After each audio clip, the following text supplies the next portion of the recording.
Hoje a entrevista da revista Estratégias e Soluções, da editora PSEG, será, na verdade, um debate, né? O tema é o greening, uma doença sistêmica que ataca as citriculturas e que é causada por uma bactéria. A transmissão acontece por meio de um inseto, o psilídeo. A doença não tem cura, já prejudicou a produção de laranja dos Estados Unidos e tem preocupado o mundo inteiro, inclusive o Brasil, que é o atual líder na exportação de laranja e de suco de laranja. Trouxemos para o debate o engenheiro agrônomo Kunio Nagai, que atua como consultor em agricultura sustentável há 30 anos. Ele se formou na USP, na Exalc, em 1961, e é autor do livro Manejo do Solo e Adubação, editado pela Jatac, em 2008. Gilberto Tosati também é engenheiro agrônomo formado pela Unesp. Ele é consultor especializado em citros e integra o grupo de consultores em citros que ele fundou, um grupo que atua no país todo. Ele já esteve aqui no MesaCast da revista, falando justamente sobre esse desafio, né, que os produtores e a indústria do suco de laranja têm pela frente, o combate ao greening. E na tela temos o Diogo Galdeano, que é doutor em Biologia Molecular pela Unicamp e tem pós-doutorado no Departamento de Patologia de Plantas da Universidade da Califórnia, nos Estados Unidos. Atualmente, atua como professor adjunto no Departamento de Fitopatologia da Universidade Federal de Viçosa. Obrigada pela presença de todos vocês aqui. Bom, a história que a gente vai debater aqui hoje é a seguinte: o Nagai presta consultoria para vários agricultores, né, com diferentes tipos de cultura, dando orientações sobre como melhorar o solo das lavouras e os resultados da colheita, através de uma técnica de adubação que faz análise química do solo e calcula, conforme a cultura, as quantidades de nutrientes necessários. E aí, quando ele chegou em Pilar do Sul, ele teve o primeiro contato com o greening. Lá ele encontrou pomares de decopon, que é uma espécie de tangerina, com a doença. Hoje, os pomares estão no 3º ano já do tratamento que ele ensinou para esses agricultores, né? E as plantas voltaram a produzir a tangerina normalmente, não tem mais os sintomas de greening, ou tem muito pouco sintoma.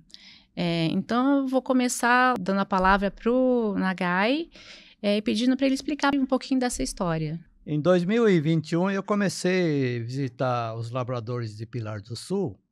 Não é para o greening, o pessoal planta muita uva, muito tomate, muito pimentão, planta temoia, caqui, né?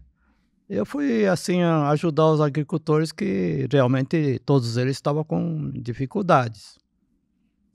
E, casualmente, 2 desses produtores tinham pomares de decopon e realmente estavam com greening. Então, já de imediato, eu sugeri para o produtor, falei aí, coloque carvão e bocache dentro do solo. Aí começaram a fazer esses tratamentos e o pomar foi melhorando ano a ano. No primeiro ano de tratamento, a produção simplesmente dobrou. Esse no segundo ano, ou já estamos no 3º ano, eu estive lá mês passado, uma lavoura do Naoto, que é melhor, né? Que estava menos grave, estava difícil de localizar sintomas do greening, né? E a produção, nossa, a carga, né? Então, o resultado é rápido, né? Do tratamento. 2, 3 anos. Agora, na outra lavoura do Cláudio, que é menor, as plantas estavam bem mais, com o declínio mais avançado, declínio dos citros. Então, o greening estava mais agressivo lá. Mas, mesmo assim, com esses tratamentos, nossa, esse ano deu uma carga muito boa. Apesar que as plantas ainda não estão bem recuperadas, né? Então, eu estou vendo que o greening é relativamente fácil, rápido e barato o custo, né? Eu trouxe aqui até 2 frutos, não sei se dá para ver aqui, dá para ver? Esse fruto aqui é um fruto normal. Esse fruto aqui é sintoma de greening. Só que nesses 2 anos de tratamento, o greening cresceu desse jeito. No primeiro ano, o greening fica desse tamanho assim, ó. Então, você vê. E essa fruta é comerciável. Hoje no mercado é vendida a R$7 essa fruta. Essa fruta é vendida a R$15, uma fruta, hein? Então, o labrador, mesmo com greening, está aumentando a produção, melhorando a qualidade do fruto e para mim, com certeza, daqui mais 2 anos, acho que não vamos ver mais, nem isso aqui não vamos ver mais. Então, essa observação, embora curto prazo, né? Estamos no 3º ano, eu acho que greening tem uma solução viável, né? E relativamente fácil de tratar. O tratamento do solo que você ensina para os agricultores, ele é inspirado no que é feito no Japão, né? Usa bokashi. Explica para a gente um pouquinho como é que funciona isso. Bem, a questão do solo, a questão do declínio dos citros, que até hoje no Brasil ainda não sabe a causa, já no Japão, uns 40 anos, já sabia a causa. É falta de radicelas. As radicelas é que alimentam as plantas. E o solo, quando ele perde a estrutura do solo tem que ser granular. Essa estrutura granular é feita pelos micro-organismos eficazes, principalmente fungos, que através das hifas ele forma grânulos no solo. E formando grânulos, então, você tem um solo bem estruturado, com 25% de ar, 25% de água, 45% de sólidos minerais e 5% de matéria orgânica. Esse é o solo natural, que ocorre onde nunca se mexeu, na Mata Virgem.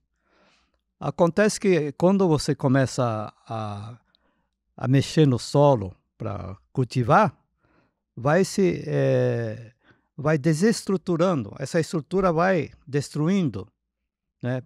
Principalmente pela morte dos micro-organismos eficazes, né?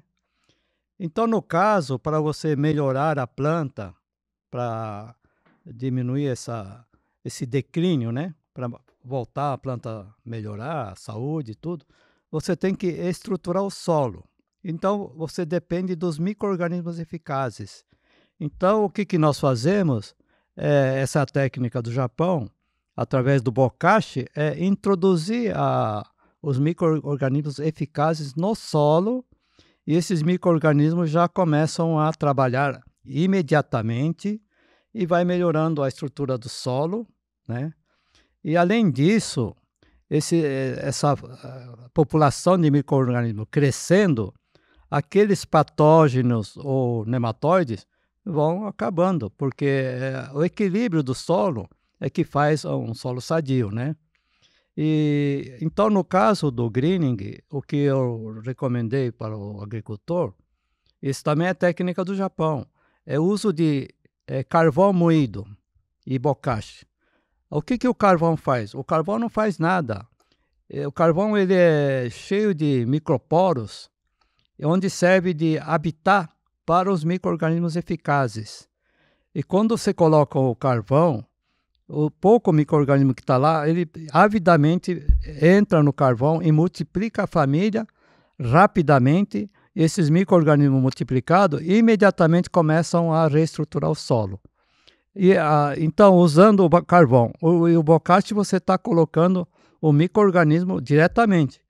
Porque quando nós preparamos o bokashi é um composto à base de farelo de arroz e outros ingredientes, mas nós inoculamos com os micro-organismos eficazes. Então, esses micro-organismos multiplicam no bokashi e grande quantidade de micro-organismos nós estamos colocando no solo e que imediatamente começam a trabalhar e o solo vai se reestruturando imediatamente a planta emite suas radicelas e ela reage praticamente imediatamente, né? Esse é o processo que nós estamos recomendando e realmente o resultado é bem claro, né? Imediato, né? Uhum. Hoje existe uma lei que determina o corte obrigatório das plantas sintomáticas com até 8 anos no estado de São Paulo.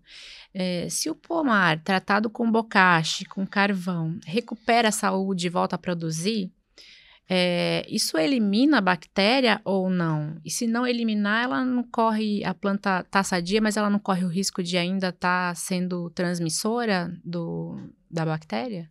Bom, essa é uma parte que eu não sou pesquisador, não posso afirmar. Mas eu deduzo que toda planta sadia, a a infestação de bactéria vai diminuindo. E eu acredito que vai desaparecer. E outra coisa, medo de reinfecção, se você melhora todo o pomar, não vai ter reinfecção.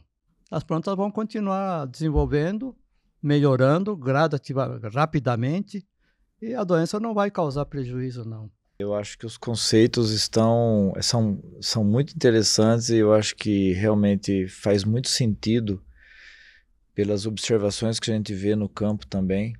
Essa área de microbiologia é uma área pouco estudada, né? Até 1986, praticamente não sabíamos quase nada sobre micro-organismos. E de lá para cá é que veio se fazendo estudos e cada vez mais vem ganhando importância, né? É lógico que dentro da academia ou da escola japonesa, isso em termos práticos já vinha sendo feito, né, dentro da agricultura. E por outro lado, no lado do Ocidente, né, a gente veio numa onda da agricultura chamada de primeira onda, né, que foi a Revolução Verde, que foi a criação de produtos sintéticos, né, inseticidas, fungicidas, adubos minerais, para tentar conseguir o máximo de produção, né, e até isso foi importante dentro da evolução da agricultura, até porque hoje o Brasil é posicionado como um grande líder na produção de alimentos para o mundo, né? É importante a gente lembrar aqui que dentro dessas tecnologias tem o melhoramento e nós temos até um Nobel da Paz, né, para um agrônomo que justamente fez esse trabalho de criação de variedades e que matou a fome do mundo por bastante tempo. Só que a agricultura ela veio evoluindo desta forma, porém veio os problemas colaterais de tudo isso. E aí o uso intensivo, né, desses insumos, o uso de maquinários, a compactação do solo, o uso do controle de ervas através de herbicidas, que também afetam, tudo isso afeta a microbiologia do solo, que é uma coisa natural, que está lá no solo e que ele é importante principalmente para fazer essa ligação entre a planta e o solo, né? Então a gente tem ali nas raízes da planta uma chamada de rizosfera, onde estão concentrados os micro-organismos. Esses micro-organismos eles surgem e se multiplicam em função dos exudatos que a planta produz. Esses exudatos, dentro da evolução das plantas, foi assim, ela vem fornecendo ali açúcares, ácidos orgânicos, etc., que vão atrair principalmente esses micro-organismos eficazes que o Nagao falou, né? Então, e aí você tem uma situação, um ambiente desfavorável para fungos patogênicos, por exemplo, né? Que afetam doenças que podem afetar a planta. Então, essa agricultura veio evoluindo, nós passamos por um processo que foi criado vários sistemas integrados para tentar mitigar esses problemas da agricultura, e agora nós estamos numa fase da agricultura chamada de agricultura de base biológica, né? Já envolvendo muito esse conceito dos micro-organismos. Então nós vemos aí inúmeras empresas vendendo produtos biológicos, né? Substituindo inseticidas ou fungicidas com produtos biológicos. A importância do aporte de matéria orgânica no solo para melhorar a fertilidade e, com isso, criar um ambiente favorável para a produção desses micro-organismos eficazes. Então, cada vez mais dando a importância a isso. Os fertilizantes minerais sendo substituídos por fertilizantes organominerais e com micro-organismos, né? Eu tenho bastante experiência nessa área e a gente já atua um pouco dentro da agricultura com isso. Então, assim, os conceitos estão, eu acho, perfeitos. É isso mesmo que o Nagai falou. Eu acho que a agricultura ela precisa estudar mais isso, trazer mais informações para nós, porque que essas observações de campo são fatos, não há dúvida, né? A gente também observa em outras situações o uso de micro-organismos, de matéria orgânica, trazendo uma tolerância maior da planta e até para o greening, né? Para outras pragas e doenças, mas também para o greening. Então tem muito fundamento isso, eu acho que nós precisamos aprofundar mais nesse assunto. Não existe ainda nenhuma pesquisa mostrando se a planta tratada ainda mantém a bactéria ou não. É possível fazer uma pesquisa assim? Aí é que tá, né? A questão da quantidade de bactéria na planta talvez não seja o mais importante hoje, né? Eu participei agora da conferência de pesquisas de greening na Califórnia, em Riverside, e a gente viu que todo o evento foi focado na tolerância da planta, né? Falou-se pouco sobre o controle do psilídeo, que ainda a gente considera ser importante, até para preservar outras pomares que ainda não estão afetados, né? E também a questão da reinfecção, nós não sabemos ainda, aí cabe a pesquisa nos mostrar, né, ou tentar comprovar essas hipóteses que nós temos, né? Mas nessa conferência houve vários trabalhos falando sobre fertilidade, sobre microbiologia do solo, inclusive um trabalho foi apresentado lá da Jamaica, onde o ambiente é altamente infestado por greening, e a condução de um pomar desde os primeiros anos, né, e já está produzindo em excelentes condições, sempre focando nesse aspecto de matéria orgânica, de micro-organismos e na nutrição da planta. Então, assim, a gente, diante dessa situação que hoje o Brasil está, que é um pouco parecido com a Flórida, porque nós temos regiões com alta incidência de greening aqui, regiões que talvez nós tenhamos praticamente 100% de plantas já infectadas. Eu não tenho dúvida que a gente precisa buscar alternativas e essa é uma delas que nós precisamos experimentar, sim. No caso, acho que o Bokashi é trabalhar com uma comunidade de micro-organismos, né? Mas isso não impede também de estar utilizando micro-organismos específicos que possam trazer um resultado talvez às vezes até mais rápido. Ou o uso de metabólitos, como algumas empresas já estão pensando em fazer. A verdade é que nós precisamos entender essa relação da planta com o solo e com os micro-organismos cada vez mais, porque como seres humanos, as plantas também são altamente dependentes desses micro-organismos. O ser humano, por sua vez, se nós imaginarmos que nós temos um trato digestivo, que existem bactérias e que sem essas bactérias a gente não sobrevive, nós temos internamente, a planta tem isso externamente, que é a rizosfera. Então, isso tem tudo de fundamento, isso que o Nagai está falando, eu acho que é o caminho, sim. O Estado faz hoje um trabalho de combate ao psilídeo, né? Mas não consegue eliminar o inseto, por quê? Olha, não é fácil eliminar o inseto, né? Esse inseto já está aqui no Brasil desde 1950, mas nós não tínhamos a bactéria do greening. Então a gente nem se preocupava em controlar o psilídeo, né? A partir do momento que veio a bactéria e aí começou a haver plantas infectadas, o psilídeo é o vetor que transmite dessa planta doente para uma planta saudável. E aí começou todo o problema. Eu faço uma analogia com a dengue. A dengue você tem um mosquito e às vezes num ambiente não tem ninguém doente, então não vai acontecer a dengue. Porém, se você tiver uma pessoa doente, essa infecção, né, o vetor vai passar dessa pessoa doente para uma pessoa saudável, aí você tem uma epidemia. Controlar o mosquito não é fácil, né? E a mesma coisa o psilídeo, eu acho que é bem parecido. Você depende dos vizinhos, né, para controlar o mosquito da dengue. Todo mundo tem que fazer igual e ao mesmo tempo. E não é fácil. Então, com o green é a mesma coisa.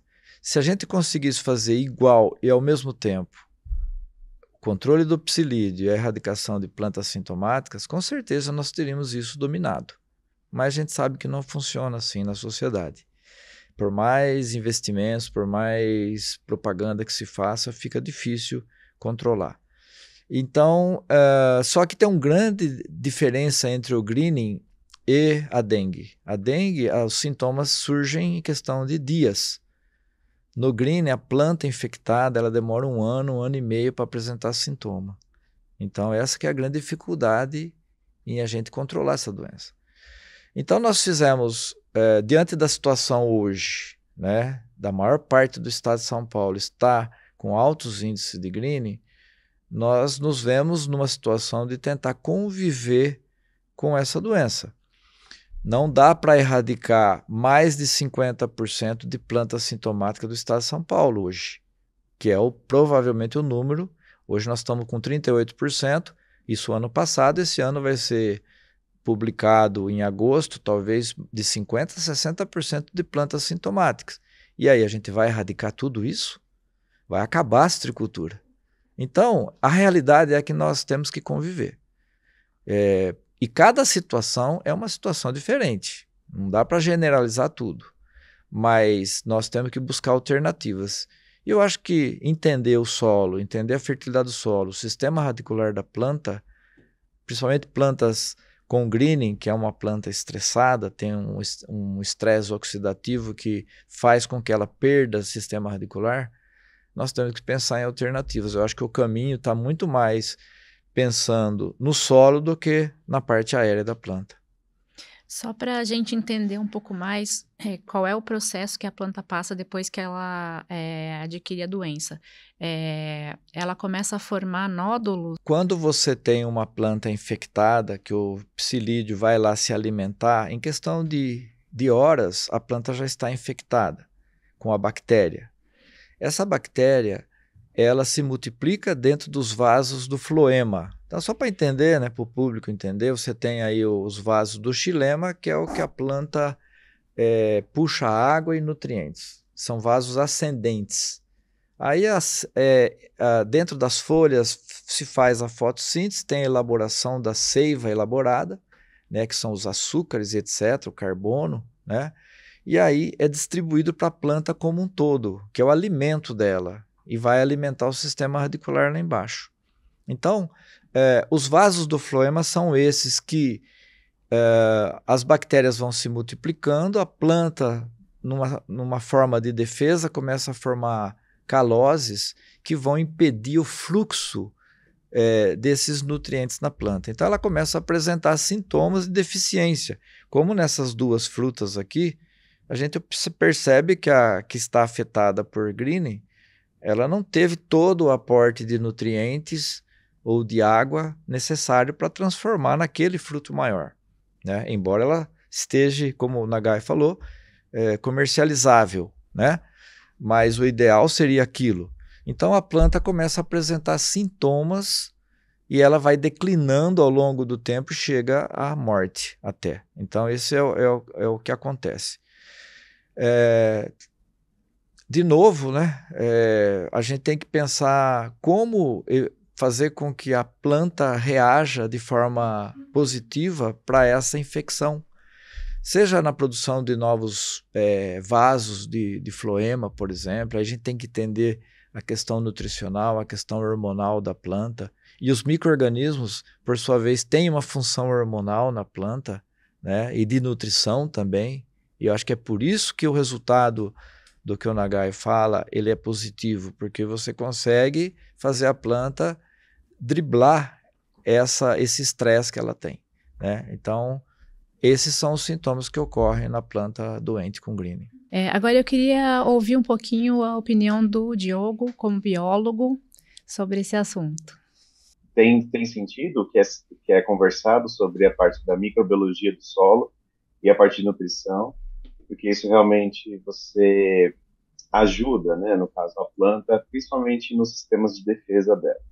Então, se você coloca ali algum nutriente, composto, enfim, diversos compostos, por exemplo, fósforo, nitrogênio, zinco, né, a gente melhora ali diversos sistemas de defesa da planta, né, principalmente de defesa até contra a bactéria, né, isso ajuda de alguma forma. Então, a gente tem ali fortalecimento da parede celular de uma célula vegetal, então vai ficar até às vezes um pouco mais difícil, o psilídeo se alimenta daquela planta. Você ativa algumas vias de defesa, que até a gente chama de resistência hormonal, né? Então tem por via de ácido salicílico, etileno, jasmônico, e isso tem sim comprovação de ter sim alguma defesa contra a bactéria e contra também o psilídeo. Então, assim, são realmente fatores, né, que vão influenciar na defesa da planta, sim. E os micro-organismos auxiliam também nisso, né, na parte de formação, como o pessoal comentou aí, né, na formação, melhora de formação de radicelas, até de absorção de nutrientes pelo solo. Né? Então, é um conjunto ali de compostos e microbiota do solo que vai auxiliar a planta, sim, de alguma maneira. Agora, assim, a gente às vezes tem que tomar alguns cuidados, né? Como eu venho da parte acadêmica, então a gente só tem que entender como tudo isso funciona. Tá? Então a gente tem que ver, tudo bem, o pessoal vê no campo tudo isso, né? Toda essa melhora de sintomas, a planta começa a ficar curada, parece. Como eu falei, faz sentido, sim. Mas nós precisamos testar isso não só, às vezes eu falo laboratório, né, mas não só laboratório, mas utilizando uma pesquisa realmente com diversos tratamentos, enfim, com controles, para a gente ver, né, no campo laboratório, como em campo, né, que não seja um campo universitário, mas um campo experimental de fazenda mesmo, né, de produção de cítricos, e ver como é que isso ocorre, né, como é que ocorre a ação desses compostos, até do bocashi que vocês comentaram, como é que funciona numa planta já infectada e até numa planta não infectada, como é que a planta responde a tudo isso, como é que a planta responde à atração ou não de psilídeo, será que isso interfere, né? Que hoje sim é uma das maneiras que a gente utiliza para tentar combater o greening, é o controle do psilídeo, e tentando diminuir o uso de químicos, claro, né? Não é o que a gente quer, e é até por isso que o número de psilídeos está aumentando tanto, né? Já o psilídeo está resistente a 2 compostos, né? 2 princípios ativos de inseticida, então nós temos que buscar novas estratégias. É difícil, como o próprio Gilberto falou, né? Que vão aumentando a quantidade de greening, né? Em São Paulo, na Flórida, realmente, acho que 100% de toda, pelo menos ali de toda a produção, né? Pelo menos 100% das fazendas tem alguma planta de greening, e na Califórnia também, então agora é um grande produtor de citros, mais citros de mesa que a gente fala, mas também está tendo focos da doença ali na região produtora de citros. Então, assim, é uma doença que está só aumentando, já foram feitas diversas tentativas, então a gente tem que entender, né, será que a gente quer realmente conviver com a doença, como vocês comentaram, né, ou ainda continuar buscando estratégias para uma cura completa da doença. É difícil, claro, né? Mas a gente está aí para fazer as pesquisas e entender. Então, acho que vale a pena, sim, entender melhor o bocashi, né? O Carvone já comentou, né? Faz, né? Ação. Mas entender experimentalmente, para assim a gente ter uma comprovação e isso possa, quem sabe, ser levado ao público de uma maneira geral. Na Flórida já foi feita essa tentativa de abordar o manejo do solo? Eles utilizaram alguns nutrientes, mas não deu muito certo, né? Então, e acho que é a maneira também muito correta que eles fizeram. Eles não têm tanto cuidado como nós, tá? Na parte de manejo. Cada um faz de uma certa maneira, sabe? Então, não existe uma associação de citricultores que possa cuidar dessa parte, né? Então, nós aqui estamos muito bem mais preparados que isso. Tanto é que na Flórida, no início, eles queriam usar nutrientes para deixar a planta melhor, sabe? Então, só que o que aconteceu foi que a bactéria não deixou de se multiplicar na planta, tá? Eu não vou saber te falar agora quais compostos, porque foram vários, enfim, mas a bactéria continua se multiplicando e o psilídeo aumentando também a sua população, tá? E aí o psilídeo começou a transmitir para todas as plantas de cítricos. Então foi um controle, eles não utilizaram tanto inseticida como aqui nós utilizamos ano passado, principalmente. E assim foi espalhando a doença no estado inteiro. Então hoje é um grande problema tudo isso. Então, por isso que eu falei, a gente tem que tomar cuidado quanto isso, né, e fazer experimentos para ver se realmente existe a redução da bactéria na planta, né? Querendo ou não, a bactéria, eu sei que você nutrir a planta é ótimo, com certeza é, mas tem que tomar muito cuidado se a gente não está deixando ali fontes, que a gente chama fonte de inóculo, né? Então, fonte de bactéria, para o psilídeo ir lá, adquire a bactéria e começa a passar para plantas sadias. Porque aí existe a possibilidade de a gente ter 100% da nossa produção contendo, né, a doença. Então, é bastante complicado. E outro fator é testar variedades diferentes, né? Aí o Nagai falou da Decopon, né, que está melhorando os sintomas, a gente também tem que ver nas outras variedades. Será que esse é um produto e a maneira de nutrir as plantas serve para todas as variedades de cítricos que são suscetíveis à bactéria? Então isso é uma coisa que pode ser muito bem explorada, né? Acho que é válido. Nós temos que explorar novas ferramentas, sim, né? E comprovar cientificamente que isso está certo. Legal, gostaria de comentar, eu acho que o Diogo está correto, e assim, uma coisa interessante sobre essa variedade de Decopon é que nós consideramos ela uma das piores variedades em termos de apresentar sintomas. Ela depois, a gente sempre considerou a Poncan, inclusive na China, quando nós estivemos em 2004 para conhecer a doença lá, o GCONS foi para lá, nós vimos numa instituição de pesquisa eles utilizarem a Poncan, Tangerina Poncan, como uma planta indicativa, né? De tão suscetível, de tão, não diria suscetível, mas de expressão de sintoma. E a Decopon é pior que a Poncan. Ela simplesmente, a gente costuma usar o termo, ela derrete, né? Então, assim, qualquer resultado que a gente vê numa variedade como essa é interessante, chama atenção, né? Mas eu gostaria de deixar claro, assim, que a gente considera que a gente tem que levar as duas coisas, né? Como o Diogo falou,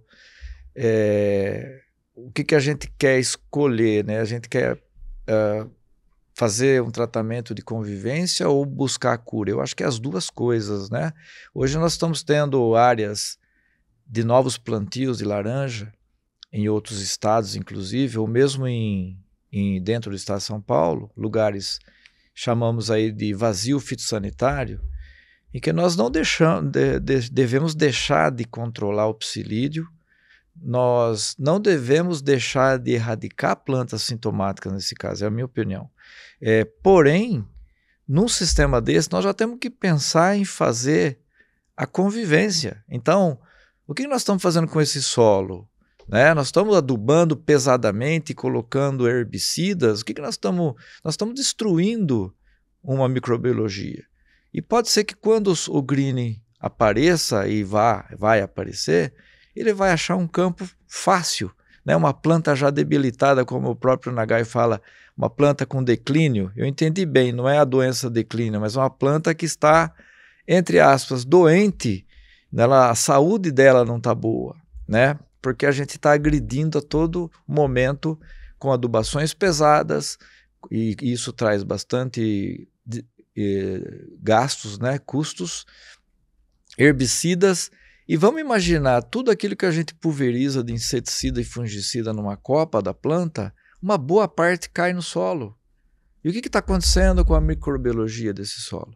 Então, a gente buscar nesses novos projetos de citros, por exemplo, que ainda estão com índices baixos de greening, é interessante, manter o controle, porém já pensar num conceito como esse, de melhorar o solo, melhorar a fertilidade, para que essas plantas, de repente, você pode até conseguir ter muito menos problemas em termos de produção, né, nessa situação.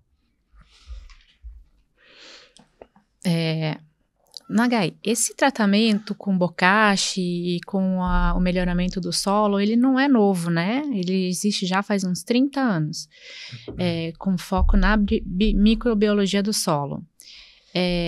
E você já disse que esse fator da microbiologia do solo é o que mais interfere na produtividade. Então, por que isso foi tão negligenciado pela agricultura convencional até agora? Boa pergunta. Isso aí é o vício da agricultura nossa. A agricultura nossa é baseada em controle de pragas e doenças e adubação, com um critério não muito correto. Isso acaba com a planta. O Diogo falou lá na Califórnia que colocaram adubo. O adubo acaba com o solo. O adubo químico, como o Tosati já falou naquela outra entrevista, que ele trabalha com organomineral, orgânico, para agredir menos o solo. O adubo químico ele é terrível.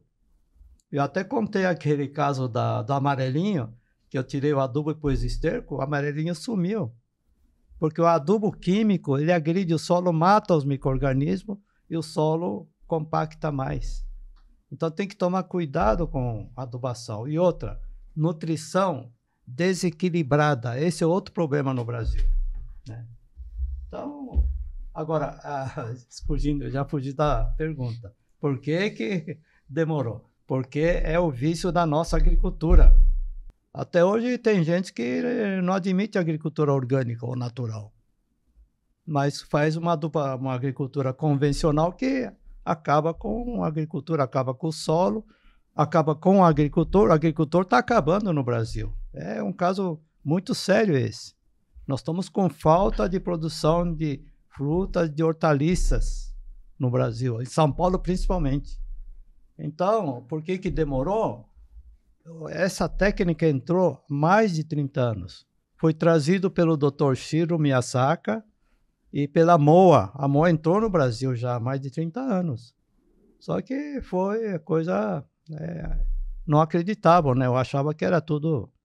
E o negócio era adubo, herbicida, fungicida, inseticida. Essa é a nossa agricultura. A nossa agricultura é baseada em combate de pragas e doenças. E por isso as indústrias estão enriquecendo, o agricultor está empobrecendo, né? Porque não segue os princípios da agricultura, é solo e nutrição equilibrada. Nenhum desses dois fatores está sendo usado na nossa agricultura convencional.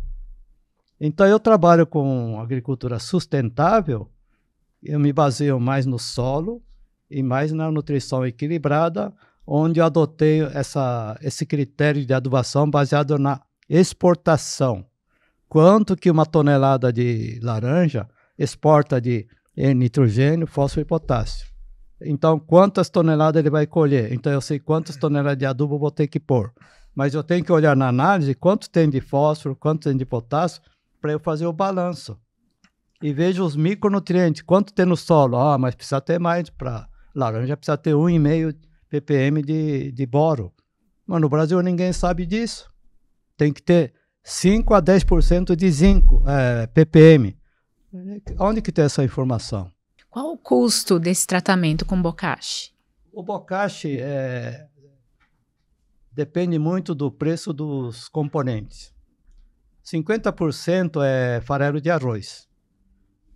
Uns 2, 3 anos, nossa, o farelo subiu 2, 3 mil a tonelada. Hoje está R$1.000 a tonelada. Ele é o principal componente. O resto tem várias maneiras de fazer bokashi. O importante é o inoculante, que são os micro-organismos eficazes para enriquecer a microbiota. Esses micro-organismos, Tem vendendo na praça, tem a venda. Mas é melhor coletar no local ou na região, que são micro-organismos adaptados àquele solo, àquele clima. Então eu ensino o agricultor a coletar isso ou na mata ou no bambuzal.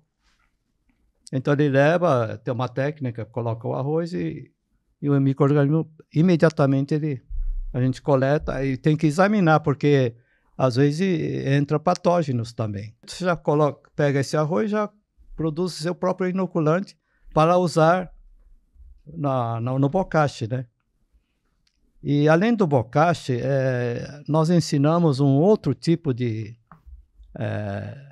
composto feito com broto de mato, de plantas. Aqui nasce assim espontaneamente, que a gente chama de mato, né? Broto de 7 dias, a gente pega, né? Põe na água, num tanque, né? Coloca farelo de arroz, coloca o inoculante, os micro-organismos, coloca um pouco de melaço ou açúcar, né, para alimentar. Em 3 dias fica pronto. Aí você coa ele, tira a palha, né? Você pode pulverizar e pode injetar no solo. É uma coisa fabulosa. É um suco, no Japão chama suco abençoado. É milagroso. Se você injeta aquilo no solo, você está colocando micro-organismo. E se você pulveriza na folha, a planta em uma semana ela muda. Porque ela contém nutrientes, contém hormônios e enzimas. É um broto de planta nova, de 7 dias, né? É milagroso isso aí. Então, coisas que barato para o agricultor fazer, isso não custa quase nada, né? É muito pouco que ele vai gastar. Agora, o bocache, você perguntou, no comércio ficou muito caro. Chegou a 6 mil a tonelada. Ficou inviável. Para o agricultor usar isso. Então, estudamos uma maneira de fazer um bocache mais barato. Aí sugerimos assim, 50% de bocache, farelo de arroz, estava muito caro, né? Hoje já baixou bem o preço. Hoje está mil e pouco uma tonelada. Então, achei um composto muito bom no interior, bem manipulado, eu vi os ingredientes que ele tem. Falei, então, metade põe esse composto, coloca o inoculante, sai R$1.000, 1.000 e pouco uma tonelada. Aí você coloca a quantidade para colocar, não tem uma quantidade, você tem que colocar 10 toneladas. Não, você coloca aquilo que você tem. Quer colocar 1 quilo por pé, meio quilo, não importa, porque é micro-organismo que você está introduzindo no solo e que ele vai proliferar naturalmente. Tosatti, nas suas pesquisas você chegou à conclusão de que uma planta que não está estressada atrai mais micro-organismos, né, benéficos no solo, que vão ajudá-la depois a produzir mais radicelas e se alimentar melhor. Isso é garantido apenas com o manejo do solo? É interessante a gente entender que quando a planta não sofre estresse, ela não tem muita necessidade de se criar muitos exudatos para atrair micro-organismos, alguns mais específicos. Mas quando ela começa a sofrer algum estresse, então vamos imaginar, né, uma planta ela tem uma folha que é atacada por um fungo. É interessante entender, isso aqui manda um sinal para o sistema radicular, começa a se produzir um tipo de exudato, que eu não me recordo o nome agora, que atrai o Bacillus subtilis, que é comprovadamente um micro-organismo que controla algumas doenças e também ajuda a planta a questões de mais tolerante a questões climáticas. Isso é só para citar um exemplo. Mas a planta ela constantemente está passando por processos de estresse, seja de altas temperaturas, seja de seca, né? E ela começa a sinalizar o sistema radicular para justamente produzir determinados exudatos. Muitas vezes são metabólitos primários, são secundários, alguns são voláteis, e que faz com que atraia micro-organismos como esses que o Nagai está falando, benéficos, que vão contribuir para a planta dar um controle de uma determinada doença, um nematóide, ou mesmo dar mais tolerância para a planta a essas questões climáticas. E é interessante que eu participei de uma conferência, não sei se o Diogo estava presente nessa conferência na Califórnia em 2019, sobre greening, e tem uma empresa que treina cachorros, dogs, né, para fazer inspeção de plantas, e o cachorro vai caminhando e ele sente o odor da planta e ele fala, essa planta está com cancro cítrico. E eu vi isso na minha frente, eles fizeram um teste, colocaram 10 mudas de laranja e com o cachorro foi passando, ele parou na planta que estava doente. E aí fui entender, hoje que eu entendo, o que acontece ali, né? A planta, ela sendo atacada pelo cancro cítrico, ela começa a produzir exudatos no sistema radicular, alguns deles que são aromáticos, que exalam, né, gases. E o cachorro tem uma percepção fantástica, né, para perceber essas coisas. E ele treinado, ele falou, essa planta está com cancro cítrico. Então olha só os mecanismos que as plantas têm e como elas se comunicam, e comunicam até entre plantas, nós sabemos disso, né? Então assim, a gente entender mais esses processos e procurar dentro da pesquisa, como o Diogo está envolvido com a pesquisa, buscar esses conhecimentos, essas comprovações, nos ajuda a ter mais confiança e adotar novas tecnologias que podem surgir. Eu acho que é todo um conjunto de informações que a gente tem que justamente debater, como nós estamos fazendo hoje aqui, para buscar essas alternativas. Existe uma pesquisa, acho que você citou, dizendo que as plantas em declínio, elas exalam uma substância que atrai mais o psilídeo, não é isso? Existe uma pesquisa recente que mostra que o psilídeo tem uma atração maior para a planta que já está doente do que a saudável, né? Então isso faz com que dentro da evolução da bactéria, né, ou do psilídeo, ele acaba se alimentando daquela bactéria e transmitindo para outras, né? Mas são pesquisas ainda que estão surgindo e que a gente está entendendo esse mecanismo do psilídeo, da planta, entender essa patossistema, né? Como o Diogo, acho que esse termo é bastante usado, entender todo esse sistema onde a interação entre o psilídeo, a bactéria e a planta em si, mas nós não podemos esquecer dos micro-organismos, né, Nagai? Também, tudo isso a gente tem que entender, e entendendo um pouco essas interações, esses princípios, esses conceitos, a gente consegue adotar lá no campo, eu como consultor, e recomendar para o produtor o que ele deve fazer. Vamos reduzir o uso de herbicida porque eu sei que está afetando a microbiota do solo. Olha, vamos aqui usar uma planta no meio do pomar, como a Brachiaria russisiensis, né, que é um material que produz muita matéria orgânica e não é alelopática, né, para citros.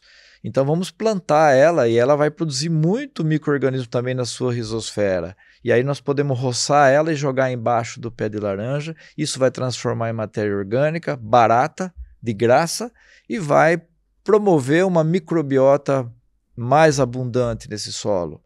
Vamos evitar algumas aplicações de fungicida ou dentro de um manejo integrado de pragas, onde a gente possa reduzir, por exemplo, o controle, a aplicação até do próprio psilídeo. A gente tem batido muito nessa tecla que se esqueceu o manejo integrado de pragas, a gente tem que manter a inspeção de plantas para fazer um controle mais assertivo.